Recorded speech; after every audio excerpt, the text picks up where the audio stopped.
afternoon, Kraków and the world. I'm Empress Olga, and I'm here to bring a tickle to secret places everywhere.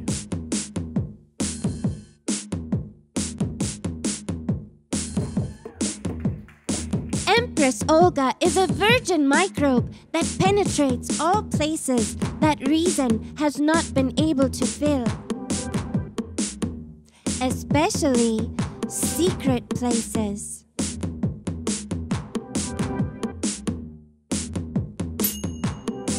If you find that during my talk you have to go to the bathroom a little bit, just hold it.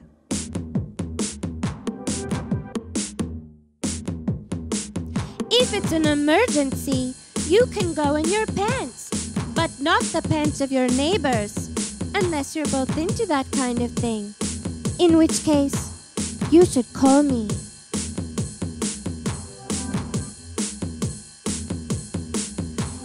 If you find that you're not enjoying yourself, just reach down and touch yourself a little.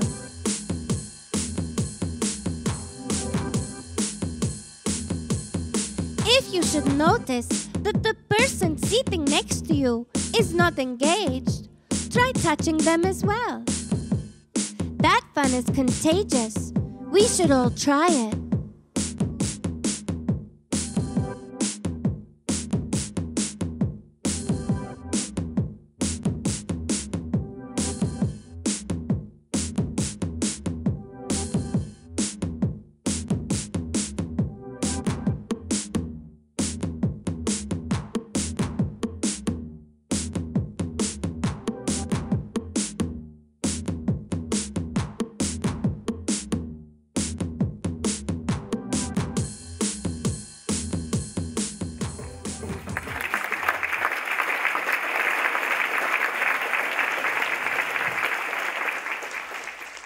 Sorry about Olga.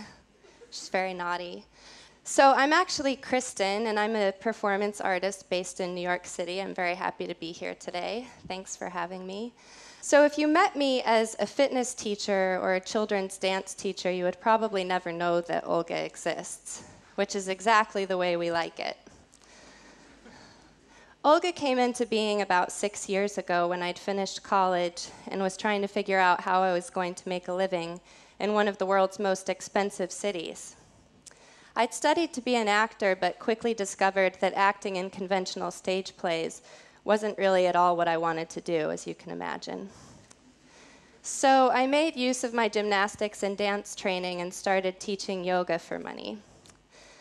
It was around this time that I started playing with my alter ego, Olga. So her early performances mostly took place in secret locations for people that didn't actually know they were attending a performance. Olga appeared at delis where she tried to order things that weren't on the menu. She conducted experiments in Times Square, seeing how closely she could sneak up behind people before they confronted her. She teased strangers at bars. She just somehow got away with all kinds of things that Kristin never could have done. And though these secret performances were fun, I felt like I had something more specific to say, and Olga definitely needed a larger audience. So I started writing and creating experimental theater pieces that placed Olga at their center. I used trending media as a window into popular perception and started creating pieces around sampled clips from video sharing sites. In one piece, my partner and I took clips of political candidates trying to sound the most tough on terror during the presidential primaries. Using those clips, we created a soundtrack to which another performer and I consumed an enormous Thanksgiving holiday-style feast, with beverages as well. We combined this with a spoof of the popular hospital television series Grey's Anatomy, which you might remember from a few years ago. Themes which, of course, only the naughty trickster Olga could have brought together. An owner of a popular New York nightclub came to see the performance and thought that Olga belonged at his venue, which was the beginning of my journey into the nightclub world, where Olga started working as an emcee and burlesque dancer. And in case you're not familiar with contemporary burlesque in the US, It's a performance that often combines classic variety arts, performance art, and of course, striptease. During this time, I was also earning an MA in academic theater at a university where I was known by my married name, just because that was the name on all of my legal documents. I was performing in downtown theater under my maiden name, and now I was performing in nightclubs under the stage name Empress Olga. Somewhere during that time, Olga had become an empress. She's kind of a tyrant like that. So, though I can honestly say that my use of these multiple names developed accidentally, it became very useful when I started appearing in topless shots of my nightclub acts on YouTube and Twitter. So the undergrads that had me as their theater instructor couldn't easily find my nighttime activities just by Googling my name, and neither could the people I encountered as a yoga teacher or children's teacher. I was also involved in political activism during this time, demonstrating in New York and Washington, D.C. about issues ranging from the invasion of Afghanistan and Iraq to women's reproductive freedoms. All of these activities were kept separate, publicly by my use of multiple names, but also privately where they remained disconnected in my own mind.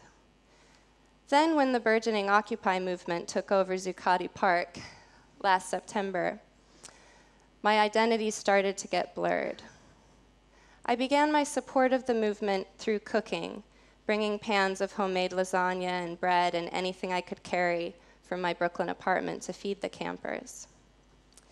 In that park, I found a community of artists, activists, and thinkers who were as passionately displeased with the state of our country and the global economy as I was, and who were advocating for economic equality and a total rethinking of the possible structures of political and economic systems.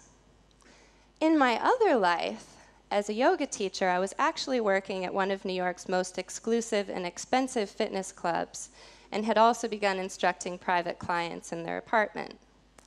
Safe to say that most of them fit comfortably into that 1%er category. I found myself going from their uptown penthouses to Zuccotti Park to advocate for radical change in the very systems that had allowed them to reach their socioeconomic summit. I was aware of this potential conflict of interests and made sure to keep my political activities private from people I thought it would compromise my relationship with. Having a Facebook account under a different name than my fitness professional name seemed like an even better idea than it had before. The City of New York's heavy-handed reaction to the Occupy movement included creative applications of city ordinances preventing things like the amplification of sound. So our daily meetings were amplified by a system called the People's Mic, in which a speaker's voice can carry across large crowds through a painstaking line-by-line repetition of the speaker's words by the people who are close enough to hear them, creating a chorus of voices that can echo out to the farthest listeners. This was an education for me and changed the way I thought about activism and the creative forms that it can take.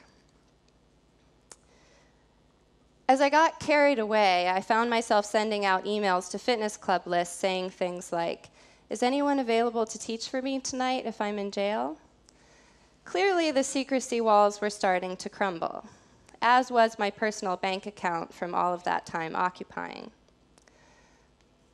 As I saw fellow artists and activists violently assaulted and arrested by the police, I became aware that it was the very bodies of the demonstrators that were an intolerable dissenting presence for the Bloomberg administration and the interests it was in the business of protecting. As I felt my body being politicized in this way, I became less concerned about upsetting my carefully compartmentalized identities. I started recruiting Olga's friends, who you can see behind me, and organizing demonstrations designed to have large playback and retweet appeal, which indeed they did. I soon received an email from femin activists in the Ukraine asking me to collaborate with them in support of the Occupy movement. After corresponding with femin members, I organized a demonstration with another burlesque dancer and Olga's friend named Poppy Tart. A few days before our action was planned, the NYPD moved in, ransacked the camp, and seized the personal property of the demonstrators. They arrested hundreds, including journalists and elected officials who had come to observe the eviction. After learning that female detainees had reported being subjected to calculated humiliations, including having their toilet area patrolled by unannounced male officers, I decided it was time to politicize my body a little more publicly. On November 17th, Poppy and I painted one another's bodies and made our way around a maze of street blockades. We got as close to Wall Street as we could, where we removed our shirts to deliver our hands off our sisters message. We were immediately swarmed by journalists, which of course was our intention, maximum visual impact for a provocative hands-off message. Though, as you can see, we were clearly unarmed and defenseless against the police. They came to meet us in full riot gear. When I was instructed to move, I held my ground, intending to be arrested in an act of civil disobedience. But instead, we were assaulted by New York City police officers and shoved into the crowd that had gathered around us. We made it through the chaos with minor injury, but a visceral understanding that neither our civil liberties nor our personal safety were of concern to the city of New York and its police. Footage of our action made national news, and by that evening I was receiving messages from friends across the country saying they'd seen me on television. Mysteriously, I lost a few private clients after that. I don't know how that happened. Though I was used to audiences seeing me nearly nude, my nudity wasn't playing a role that was sensual or humorous or any of the roles that it had played before. It was something more uncomfortable. Though I think the thing that was most difficult for me was that having my face and my body appear in places that I had no ability to control, I felt like I'd lost my ability to compartmentalize my public identity. My friend Poppy paid a much higher price. After footage of our action was used in a skit about coverage of the movement on the popular American comedy show Saturday Night Live, which you might be familiar with, parents of one of her public school students complained to the school, and she was fired from her job. Ina Shevchenko, the feminine activist who I'd coordinated the demonstration with, has faced very serious consequences for her activism. 4 weeks after working with me, Ina was among 3 demonstrators that were abducted after a topless protest in Minsk against the military dictatorship there. From what Ina told me, the 3 were taken from a bus station where they were waiting to return home from the Ukraine, driven to an isolated forest, forced to strip, and their hair was cut off with knives. The consequences I paid for my action were slight in comparison to my friend Poppy, and minuscule to those regularly faced by my Ukrainian friends. But nonetheless, I went through a period of despair for my loss of anonymity. Though it seemed like this would be permanent, one of the things about working in experimental and variety performance is that you're not likely to ever be famous, which is the reason why I'll probably never have very much money, and also the reason why, as time brought a new batch of students and private clients, I again became known to the people around me only as their specific version of me. From these experiences as an artist, a teacher, and an activist, I've learned some valuable lessons. The first one I forget.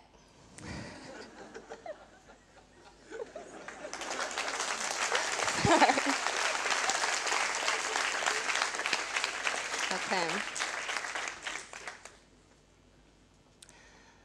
Firstly, after being exposed to people in my private and professional life as being more complicated than they expected, I've mostly found acceptance and support. And when I have not, I have been willing to accept the consequences as the cost of choosing to produce work that takes a position. In this world that I believe is at a pivotal time, where it's increasingly vital to take a stand, sometimes being exposed for who you are, what you believe in, and what you are doing can be a good thing. It brought me here anyway, for this amazing slideshow.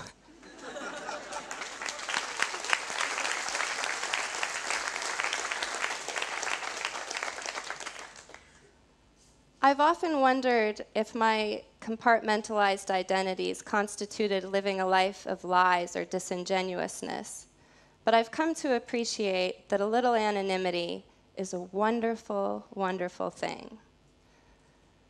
The family member, the nightclub and secret street performer, the children's teacher, the theater artist, the scholar, the radical activist. These are all me, even if they're not fully expressed at the same time, at the same place, for the same audience. In conclusion, for those of you out there who are living secret lives, I urge you to risk getting caught once in a while. You might like what it leads to. And for those of you who find yourselves operating entirely in the open, you might want to try to find ways to create a little anonymity, to keep a secret now and then, to explore parts of yourself that don't necessarily fit well with the others, because they don't have to. You just might learn something about yourself and where you want to fit into the world that is and affect the future that will be. So we're just going to try one little thing here. All right, mic check. You're supposed to repeat it. I taught you guys about this. Mic check. Mic check. You can do better than that. Mic check.